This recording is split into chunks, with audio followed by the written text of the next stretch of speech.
ഞാനും നിങ്ങളും ഒക്കെ ഇവിടെ നിൽക്കുന്നത് നമ്മളറിയാതെ നമുക്ക് വേണ്ടി എത്രയോ പേരെ ദൈവം ഉണർത്തി. എത്രയോ പേർ ഉണർന്ന് ആത്മമണ്ഡലത്തിൽ എവിടെയൊക്കെയോ പോയി. മറക്കരുതേ, മറക്കരുതേ, എയ്ക്ക് വേണ്ടി ബിക്ക് വേണ്ടി എഴുന്നേക്കുന്ന ഒത്തിരി എകളുണ്ട്. അതുകൊണ്ടാണ് ദൈവസഭ ഇന്നും നിലനിൽക്കുന്നത്. നിഗൂഢമാണ് ദൈവസഭ. ദൈവസഭ ഭയങ്കര നിഗൂഢമായൊരു മിസ്റ്ററിയാണ്. Church is a great mystery. It's a body of Christ, mystery, divine mystery.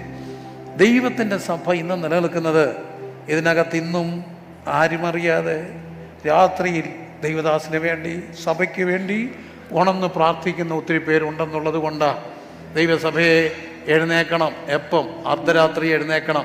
ആർക്ക് വേണ്ടി എഴുന്നേക്കണം? ബിക്ക് വേണ്ടി എഴുന്നേക്കണം, പോകണം. സിക്ക് വേണ്ടി, നമുക്ക് ബന്ധമില്ലാത്ത എന്നാൽ നമ്മളെ ആത്മാവ് ഉണർത്തുന്ന ഒരാൾക്ക് വേണ്ടി ഉണർന്നാൻ ആഗ്രഹിക്കുന്ന ഒരു കരമുയർത്തി പ്രാർത്ഥിച്ച് ഉപവാസ പ്രാർത്ഥനയും ഞാൻ നിങ്ങളുടെ മുമ്പിൽ ആത്മാർത്ഥമായ ഒരു ചലഞ്ച് വെക്കുക. എനിക്ക് മറ്റൊരാൾക്ക് വേണ്ടി ഉണരണം. എപ്പം? മറ്റൊരാൾക്ക് വേണ്ടി ഉണരണം.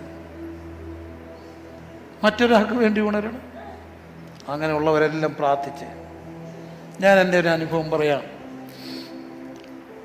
ഈ എയ്ക്ക് വേണ്ടി ബിക്ക് വേണ്ടി എഴുന്നേറ്റ എത്രയോ എകളുണ്ട്. 92 വയസ്സുള്ള ഒരു അമ്മച്ചി. എനിക്ക് കോവിഡിൽ ഒത്തിരി നല്ല സൗഹൃദങ്ങൾ കിട്ടി, നല്ല ബന്ധങ്ങൾ കിട്ടി, നല്ല പെങ്ങന്മാരെ കിട്ടി, നല്ല അമ്മച്ചിമാരെ കിട്ടി, നല്ല ചേട്ടന്മാരെ കിട്ടി, നല്ല അപ്പച്ചന്മാരെ കിട്ടി. അതിൽ നമ്മളങ്ങനെ പരമദാരിദ്ര്യത്തിലൊന്നുമല്ല, തെറ്റിദ്ധരിക്കുകയും വേണ്ട. എന്നാൽ ഈ മനുഷ്യർക്കെല്ലാം ഈ അപ്സ് ആൻഡ് ഡൗൺസ് ഉണ്ടാവും. ചിലപ്പം കൈ പൈസ കാണും, ചിലപ്പോൾ എന്ത് കാണത്തില്ല, പൈസ കാണത്തില്ല. അത് വലിയ തെറ്റുമൊന്നുമല്ല. എപ്പോഴും കൈ പൈസ കാണാതിരിക്കുന്നതാണ് നല്ലതും. എപ്പോഴും കാണല്ലേ, കാരണം എന്നാലേ നമ്മൾ വിലയൊക്കെ അറിയത്തുള്ളൂ. എപ്പോഴും വേണ്ടൊന്നുമില്ല, ഞെരുക്കങ്ങൾ ഉണ്ടാകും, സ്വാഭാവികം. അതല്ല, അതൊക്കെയാണ് ലൈഫ് എന്നൊക്കെ പറയും. അപ്പോൾ എൻ്റെ കുഞ്ഞ് എന്നെ കോളേജിൽ വിടണം. അപ്പോൾ ഞാൻ ഉച്ചയ്ക്ക് വന്നിട്ട് 4 മണിയായപ്പോൾ എവിടുന്നോ വന്ന് ക്ഷീണിച്ചൊരു അരമണിക്കൂർ കിടന്നിട്ട് എനിക്ക് പൗരുഷനിൽ പോകണം. പിറ്റേ ദിവസം ഞാനെങ്ങാണ്ട് പോയാൽ പിന്നെ 2-3 ദിവസം കഴിഞ്ഞേ വരത്തുള്ളൂ. പിന്നെ ഞാൻ 1 മാസത്തേക്ക് ഞാൻ ബിസിയാണ്. അപ്പോൾ എൻ്റെ വൈഫ് എന്നെ ഉറക്കത്തെ വിളിച്ചിട്ട് പറഞ്ഞു, അച്ഛാ 1 മാസത്തേക്ക് അച്ഛൻ ഇനി ഇല്ല, ഞാൻ ഡയറി നോക്കി. അപ്പോൾ ഇന്ന് പോയിട്ട് രാത്രി നമ്മൾ പോയാൽ കുഞ്ഞിൻ്റെ കോളേജിൽ പോയി അഡ്മിഷൻ എടുക്കാം, അതിൻ്റെ കാര്യങ്ങൾ സംസാരിക്കണം. അപ്പം പോയില്ല പിന്നെ ആരാ പോകുന്നത്? ഇന്ന് പോകണം. അപ്പം പോകണം, അവിടെ പോയി അഡ്വാൻസ് കൊടുത്ത് സീറ്റ് ബുക്ക് ചെയ്ത് കാര്യങ്ങൾ എല്ലാം പറഞ്ഞു വെച്ചേക്കുക. പക്ഷെ പറഞ്ഞിട്ട് കാര്യമില്ല, പോകണമല്ലേ.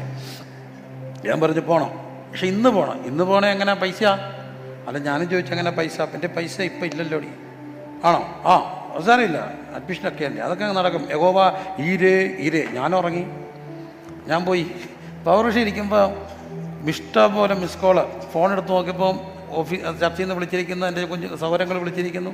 എന്നാ കാര്യം? ഒരമ്മച്ചി എന്നെ കാണാൻ ആഗ്രഹിക്കുന്നു. അമ്മച്ചി 92 വയസ്സുള്ളൊരു അമ്മച്ചിയാണ്. അവരുടെ ഫാമിലി ഞാൻ മനസ്സിലാക്കുന്ന ഒരു ബ്രാഹ്മൺ ബാക്ക്ഗ്രൗണ്ടിൽ നിന്നൊക്കെ രക്ഷിക്കപ്പെട്ട ഒരു മർത്തോമ സഭയിലൂടെ വന്ന മർത്തോമക്കാരായ ഒരു കുടുംബമാണ്. ഞാൻ ആ അമ്മച്ചിയുടെ അടുത്ത് ചെന്ന്, എൻ്റെ അമ്മച്ചി പാസ്റ്റർ മോൻ പാസ്സായി. അത് ഞാൻ അറിഞ്ഞു. ഞാൻ ചോദിച്ചപ്പം തിരക്കിയപ്പോൾ അറിഞ്ഞു. അവന് അഡ്മിഷൻ എടുത്തോ?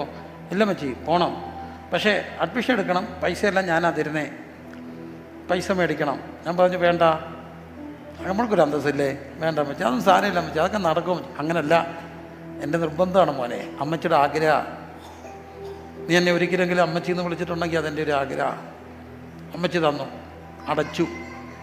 ഈ അടുത്തിടയ്ക്ക് അമ്മച്ചി എന്നെ വിളിച്ചപ്പം പറയുക, എനിക്കിപ്പോൾ ഒറ്റ ആഗ്രഹമുള്ളൂ മോനെ, ഇനി മരിച്ചാൽ വലിയ പ്രശ്നമൊന്നുമില്ല, വയസ്സൊക്കെ ഇല്ലേ, പക്ഷേ എൻ്റെ ഒരു പ്രശ്നം, ഞാൻ ദൈവത്തോട് പറയുന്നത് എനിക്കൊരു 2 വർഷം കൂടെ എങ്കിലും തരണം. ഞാൻ ചോദിച്ചു അതെന്തിനാ അമ്മച്ചി 2 വർഷം? അമ്മച്ചി ഒത്തിരി നാളിരിക്കട്ടെ. അല്ല, അങ്ങനെയല്ല മോനെ, 2 വർഷത്തെ ആഗ്രഹമുണ്ട്, കുറച്ച് നാൾ. ഞാനിപ്പോൾ മരിച്ച എൻ്റെ അച്ഛൻ്റെ ഭർത്താവിൻ്റെ പെൻഷൻ കൊണ്ടാണ് ഞാൻ മോനെ പഠിപ്പിക്കുന്നത്.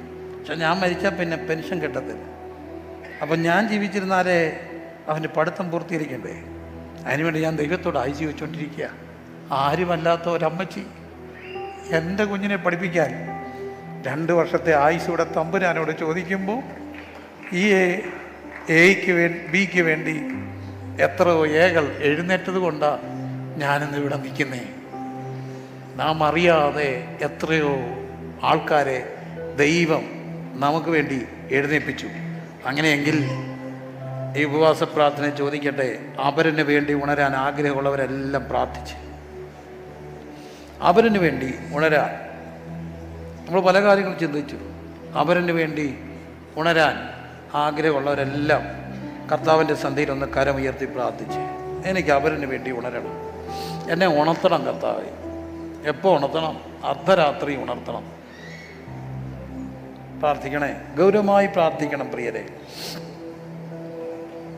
ഉണരാൻ ആഗ്രഹിച്ച തമ്പുരാൻ ഉണർത്തും. ഞാൻ പറഞ്ഞില്ലേ, ജീവിതയാത്രയിൽ പലപ്പോഴും ഈ എളിയവൻ ഒറ്റയ്ക്കായിരുന്നു. ഏറെ പ്രതിസന്ധികളിലൂടെ ഞാൻ എൻ്റെ യൗവനകാലത്ത് ഒറ്റയ്ക്ക് കടന്നു പോയിട്ടുണ്ട്. എല്ലാ പ്രതിസന്ധികളെയും ഒറ്റയ്ക്ക് ഞാൻ തരണം ചെയ്തവനാണ് എന്ന് പറഞ്ഞാൽ അതൊരു അതിശക്തിയല്ല, എല്ലാവരും ഉള്ളപ്പം പോലും. പക്ഷെ അന്ന് പ്രശ്നമൊക്കെ വരുമ്പോൾ ഞാൻ ചെയ്യുന്നൊരു കാര്യം ഉണ്ടായിരുന്നു. ഞാൻ എൻ്റെ കട്ടിൽ കാലെ കെട്ടിയിടുവായിരുന്നു, എൻ്റെ കാല് കട്ടിലെ കെട്ടിയിടുവായിരുന്നു. എന്നിട്ട് ഉറങ്ങും. കാല് കട്ടിലെ കെട്ടിയിട്ടാൽ എന്തോ പറ്റും? ഉറക്കത്തിൽ അങ്ങോട്ട് തിരിയുമ്പോഴും കാല് വലിക്കും. കാല് വലിക്കുമ്പം തന്നെ എന്തു ചെയ്യും? ഉണരും. അങ്ങനെ പ്രതിസന്ധികളിൽ, പ്രശ്നങ്ങളിൽ അഭിമുഖീകരിച്ച പലതിലും ഒറ്റയ്ക്കുണർന്നും കരഞ്ഞും നിലവിളിച്ചും ഒക്കെ ഇവിടം വരുമ്പോൾ അടുത്ത ദിവസങ്ങളിൽ ഞാൻ കേട്ടിട്ടുണ്ട്, ആ സമയത്ത് നിനക്ക് വേണ്ടി ഞാൻ ഉണർന്നായിരുന്നു പറഞ്ഞ എത്രയോ അമ്മമാരുടെ സാക്ഷ്യങ്ങൾ, എത്രയോ അപ്പച്ചന്മാരുടെ വേദനകൾ. ഈ രാത്രി സഭയോട് ദൈവം ചോദിക്കുക, അവരിന് വേണ്ടി ഉണരാൻ എനിക്ക് ആഗ്രഹമുണ്ട് കർത്താവേ. എൻ്റെ കുഞ്ഞിന് വേണ്ടി മാത്രമല്ല, അവരെൻ്റെ കുഞ്ഞിന് വേണ്ടി ഉണരാൻ കർത്താവേ, കത്തുദാസന്മാർക്ക് വേണ്ടി ഉണരാൻ, ഭാരതത്തിന് വേണ്ടി ഉണരാൻ, രാത്രിയിൽ എന്നെ എഴുന്നേൽപ്പിക്കണമേ എന്ന് ആഗ്രഹിക്കുന്നവർ ഈ രാത്രി പ്രാർത്ഥിക്കാൻ തയ്യാറായിക്കുക. അവരിന് വേണ്ടി അർദ്ധരാത്രി ഉണരുക. അങ്ങനെയുള്ളവരാണ് ഇന്നും ഓർക്കപ്പെടേണ്ടത്. വേദപുസ്തകത്തിലെ ഏറ്റവും നല്ലൊരു വ്യക്തിത്വങ്ങളിൽ ഒന്നായിട്ട് ഞാൻ കാണുന്ന ഒരാളാണ് മറിയം. തൻ്റെ ഉദരം ശ്രീയേശുനാഥന് പരിശുദ്ധാത്മാവിന് ഗർഭവതിയാകാൻ വിട്ടുകൊടുത്ത ഒരമ്മ. എന്തുകൊണ്ടായിരിക്കണം അങ്ങനെ ഒരു സംഭവം അമ്മയിലൂടെ ദൈവം പുറത്ത് കൊണ്ടുവന്നേ? ശ്രദ്ധിച്ചാൽ കാണാം, മറിയം ഒരു കാര്യം പറയുന്നുണ്ട്. ദൂതൻ വന്ന് പറയുമ്പോൾ, ഇതാ ഞാൻ കർത്താവിൻ്റെ ദാസി, അങ്ങയുടെ വാക്ക് പോലെ എനിക്ക് ഭവിക്കട്ടെ. ഇതാ ഞാൻ കർത്താവിൻ്റെ ദാസി, അങ്ങയുടെ വാക്ക് പോലെ എനിക്ക് ഭവിക്കട്ടെ. ചെറിയൊരു കാര്യമല്ല അത്. കാരണം അത് ലൂക്കായിലാണ് രേഖപ്പെടുത്തിയിരിക്കുന്നത്. ലൂക്കോസ് അത് പറയുന്നത്, ഇതാ ഞാൻ കർത്താവിൻ്റെ ദാസി, അങ്ങയുടെ വാക്ക് പോലെ എനിക്ക് ഭവിക്കട്ടെ. അപ്പോൾ കർത്താവ് ദൂതൻ പറയുന്നൊരു കാര്യമുണ്ട്. നിന്റെ ചാർച്ചക്കാരത്തി എലിസബത്തും എന്ത് ചെയ്തു? ഗർഭം ധരിച്ചു. മച്ചി എന്ന് പറഞ്ഞവൾക്ക് ഇത് 6-ാം മാസം. അപ്പോൾ മറിയ എഴുന്നേറ്റ് യഹൂദ പട്ടണത്തിൽ കണ്ടോ ബന്ധപ്പെട്ട് എന്ന് സെക്കരിയാവിൻ്റെ വീട്ടിലെത്തി എലിസബത്തിനെ വന്ദിച്ചു. എത്ര? ലൂക്കോസ് 1:39 വന്ദിച്ചു. ഇനി ഞാൻ കണ്ടൊരു പ്രത്യേകത മറിയത്തിൽ, മറിയം 56-ാമത്തെ വാക്യത്തിൽ കാണാം. അവരുടെ പാട്ടൊക്കെ ഉണ്ട് അവിടെ. 56-ാം വാക്യം 1-ന്റെ മറിയ ഏകദേശം എത്ര മാസം? 3 മാസം അവളോടുകൂടെ പാർത്തിട്ട് വീട്ടിലേക്ക് എന്ത് ചെയ്തു? മടങ്ങി. മറിയം 3 മാസം അവിടെ പാർക്കുമ്പോൾ എലിസബത്തിന് 6 മാസമെന്നാണ് ദൂതം പറഞ്ഞു. അപ്പോൾ 6 + 3 എത്രയായി? 9ആയി. 9-ാം മാസം പ്രസവത്തിൻ്റെ മാസമാണ് ആണല്ലോ അമ്മമാരെ. 9 മാസം തികയുമ്പോഴാണ് എന്ത് നടക്കുക? പ്രസവം. അങ്ങനെയാണെങ്കിൽ മറിയം തൻ്റെ ഗർഭത്തിൻ്റെ പ്രാരംഭ സമയം ഏത് സ്ത്രീക്കും ബുദ്ധിമുട്ടുണ്ടാകുന്ന സമയമാണ്. സ്വാഭാവികമായും പ്രയാസങ്ങളൊക്കെ ഉണ്ടാകുന്ന സമയം. ആ സമയത്ത് പോലും വൃദ്ധയായ ഒത്തിരി പ്രായം ചെന്ന ഈ എലിസബത്തിന് വേണ്ടി തൻ്റെ കുഞ്ഞിനെ വയറ്റിയിട്ടുകൊണ്ട് 3 മാസം ചെലവഴിച്ചു മറിയം. ആർക്ക് വേണ്ടി? എലിസബത്തിന് വേണ്ടി. ഇന്നും ഓർക്കപ്പെടാൻ പോകുന്നത് മറിയം. ഞാൻ ഒന്നുകൂടെ പറയട്ടെ, ആദരിക്കപ്പെടണം. ആരാധനയും ആദരവും രണ്ടാണ്. പക്ഷെ മറിയം 3 മാസം ആർക്ക് വേണ്ടി കൊടുത്തു? എലിസബത്തിന് വേണ്ടി കൊടുത്തു. നമ്മൾ ഈ മരിക്കുന്നതിന് മുമ്പ് ഒരു ആഴ്ചയെങ്കിലും ഒരാൾക്ക് വേണ്ടി, നമുക്ക് വേണ്ടി അല്ലാതെ ജീവിക്കണം. അതൊരു സന്തോഷമെന്നറിയാം. നമുക്ക് വേണ്ടി അല്ലാതെ ഒരാഴ്ച ജീവിച്ചു വയ്ക്കുക. ഒരാളുടെ കൂടെ ആശുപത്രി നീക്കുക. ആരാത്? ജോലിയല്ല, നമ്മുടെ സഭയിലുള്ള ഒരാളാ, അല്ലെ ചർച്ചക്കാരാ, അല്ലെ ബന്ധുക്കളാ, അല്ലെ കൂട്ടുകാരാ, നമ്മുടെ സഹവിശ്വാസിയാ. 1 മാസം അവരുടെ കൂടെ ആശുപത്രി ചെയ്യുന്നു. നമ്മൾ ആ 100 ദിവസം ആർക്ക് വേണ്ടിയാണ് ജീവിച്ചേ? നമുക്ക് വേണ്ടിയാണോ അവർക്ക് വേണ്ടിയാണോ? അവർക്ക് വേണ്ടി ജീവിക്കുക. മരിക്കുമ്പോൾ എന്തൊരു സന്തോഷമായിരിക്കും എന്നറിയാം നമുക്ക്. എന്താ കാര്യം? അവരുടെ ജീവിതമൊക്കെ പുണ്യപ്പെട്ടതായിരിക്കും. ഞാൻ ഒരാൾക്ക് വേണ്ടിയെങ്കിലും ജീവിച്ചിട്ടുണ്ട്. 100 ദിവസത്തോളം എൻ്റെ പെങ്ങൾ ആശുപത്രി കിടന്നു. ഏറ്റവും അവസാനത്തെ ദിവസങ്ങളിൽ വല്ലാതെ ശരീരം പൊട്ടി വ്രണമായി വല്ലാത്ത ദുരന്തത്തിലാണ്. കാണാൻ പ്രയാസമായിരുന്നു. പക്ഷേ എൻ്റെ കൂടെ ഉണ്ടായിരുന്ന ഒരു എൻജിനീയറിംഗ് പഠിച്ചുകൊണ്ടിരുന്ന സാം, ആ 100 ദിവസത്തിൽ പല ദിവസവും ഞാനില്ലാഞ്ഞപ്പോൾ അവർക്ക് വേണ്ടി നിന്നത് അവനാ. മുഴുവൻ ദിവസങ്ങളിലെ മിക്കവാറും ദിവസങ്ങളിൽ അവരന് വേണ്ടി കുറേ ദിവസം നിൽക്കാനൊത്ത കൊടുത്താനൊത്ത ജീവിതം പുണ്യമാണ്. എൻ്റെ ഒരു ചോദ്യം മുമ്പേ ഞാൻ ചോദിച്ചു, അർദ്ധരാത്രി എഴുന്നേറ്റോന്ന്. എനിക്ക് വേണ്ടി അല്ലാതെ ഒരാഴ്ച മറ്റൊരാൾക്ക് വേണ്ടി ഞാൻ ജീവിച്ചിട്ടുണ്ടെന്ന്. നേഴ്സ് ജോലി ചെയ്യുന്നതിൻ്റെ കാര്യമല്ല ഞാൻ ചോദിച്ചത്, അത് ശമ്പളത്തിൻ്റെ ഭാഗം അല്ല. ഒരാഴ്ച ഈ ആയുസ്സിൽ ഞാൻ ഒരാൾക്ക് വേണ്ടി മറ്റൊരാൾക്ക് വേണ്ടി ഞാൻ ജീവിച്ചു എന്ന് ബോധ്യമുള്ളവരൊന്ന് കൈവക്കാവും. സ്വന്തം അപ്പന് വേണ്ടിയാ ഞാൻ ചോദിക്കുന്നത്, അപ്പനും അമ്മയല്ല. അത് സ്വാഭാവികമല്ലേ, ധർമ്മമല്ലേ, കടമയല്ലേ. എൻ്റെ ബന്ധമല്ലാത്ത ഒരാൾക്ക് വേണ്ടി ഞാൻ ഒരാഴ്ചയെങ്കിലും ജീവിച്ചിട്ടുണ്ട്. കൈവക്കാവും.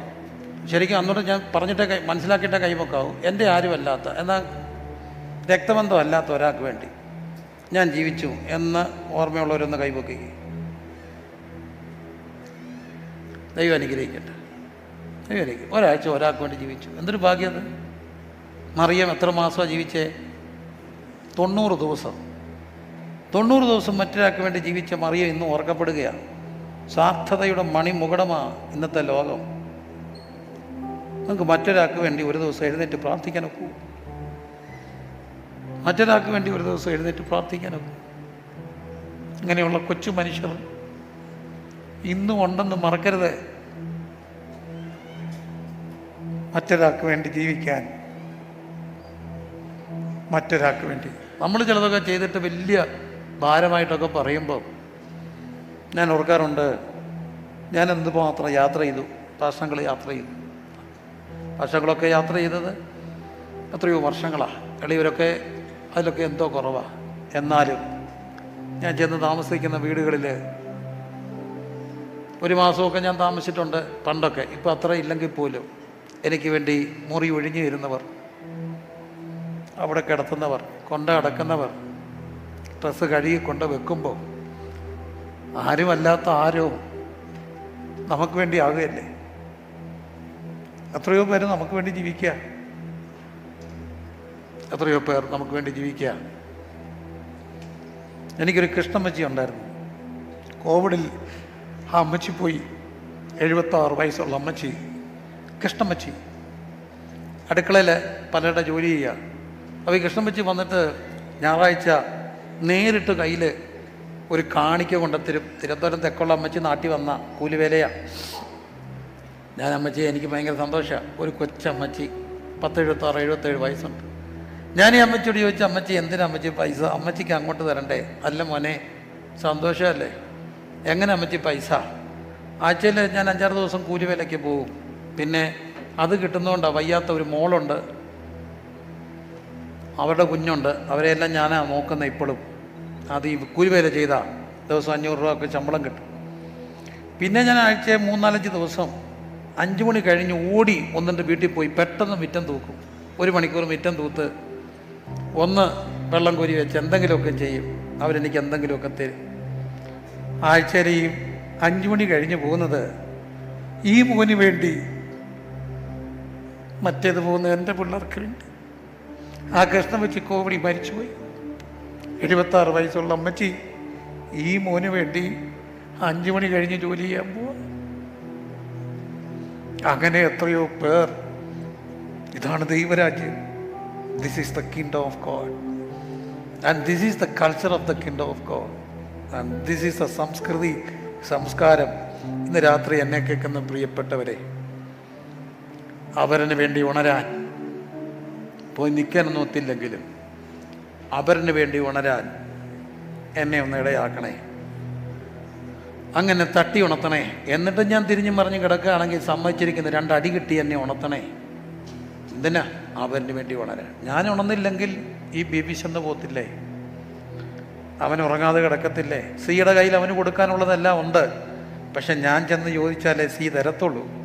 എയും സിയും തമ്മിലുള്ള ബന്ധം അതാ. ബിക്ക് വേണ്ടി പോകാൻ ഉണ്ടെങ്കിലേ ഒക്കത്തുള്ളൂ. അതാണ് അതിൻ്റെ അർത്ഥം. അങ്ങനെയെങ്കിൽ ഈ രാത്രി അടിവൻ ചോദിക്കുക, അങ്ങനെ ഒന്ന് പ്രാർത്ഥിക്കുന്ന ഒരു അഭിഷേകത്തെ എനിക്ക് തരണമേ എന്ന് ആത്മാർത്ഥമായി പ്രാർത്ഥിക്കുന്നവരെല്ലാം ദൈവസന്നിധിയിൽ ഒന്ന് സമർപ്പിക്കണം, അവരിന് വേണ്ടി. ഒപ്പം തന്നെ ഞാൻ ചോദിക്കുക, അവരിന് വേണ്ടി. എൻ്റെ സഭയിലെ വണ്ടി ഓടിക്കുന്ന മിക്ക മക്കളും ബിടെക് കഴിഞ്ഞവരാണ്. 5-6 എൻജിനീയേഴ്സുണ്ട് എനിക്ക്. നല്ല BSc നഴ്സിംഗ് കഴിഞ്ഞ് എൻ്റെ കൂടെ ഒരു വർഷം ജോലി 2-3 വർഷം നിന്ന് സർവീസ് ചെയ്തവരുണ്ട്. അവരിന്ന് യൂറോപ്പിലാണ്. 10 വർഷത്തോളം രാത്രി ഇരുന്ന് പ്രാർത്ഥിച്ചവരുണ്ട്. അവരാരും നാട്ടിയില്ല. അവരെല്ലാം ദൈവം അനുഗ്രഹിച്ചു. അനുഗ്രഹത്തിൻ്റെ കണക്കുകളല്ല എനിക്ക് പറയാനുള്ളത്. എന്നാലും ഒരു കാര്യം ഞാൻ പറയാം, അവരിന് വേണ്ടി എഴുന്നേക്കാനുള്ള കൃപ എനിക്ക് തരണം. എന്നാൽ ബിടെക് കഴിഞ്ഞ മക്കൾ വണ്ടി ഓടിക്കുമ്പോൾ അല്ലെങ്കിൽ വാഹനം ഓടിക്കാൻ അത്യാവശ്യം ആവശ്യപ്പെട്ടപ്പോൾ എൻ്റെ കുഞ്ഞ് വണ്ടി ഓടിച്ച് നിൻ്റെ സഭ വളരണ്ടാന്ന് എൻ്റെ മുഖത്ത് നോക്കി പറഞ്ഞൊരുവുണ്ട്. എൻ്റെ കുഞ്ഞ് വണ്ടി ഓടിച്ച് നീ അങ്ങനെ വേല ചെയ്യണ്ട, അതിനല്ല ഞാൻ കുഞ്ഞിനെ വളർത്തിയത്. അതൊരു ക്വസ്റ്റ്യൻ മാർക്കാണ്.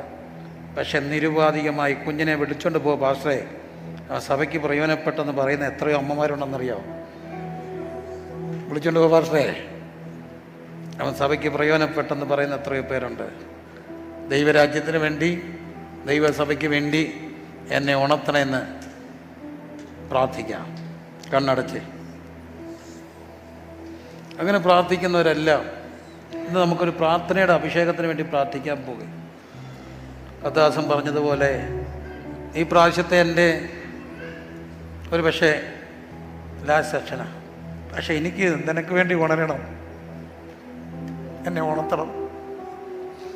ആത്മീയരെന്ന് പറയുന്നത് ഒരു കണ്ടൻമെൻറ്റ് ലൈഫാണെങ്കിലും അതിനകത്തൊരു ഡിസ്കണ്ടൻമെൻ്റ് ഉണ്ട്.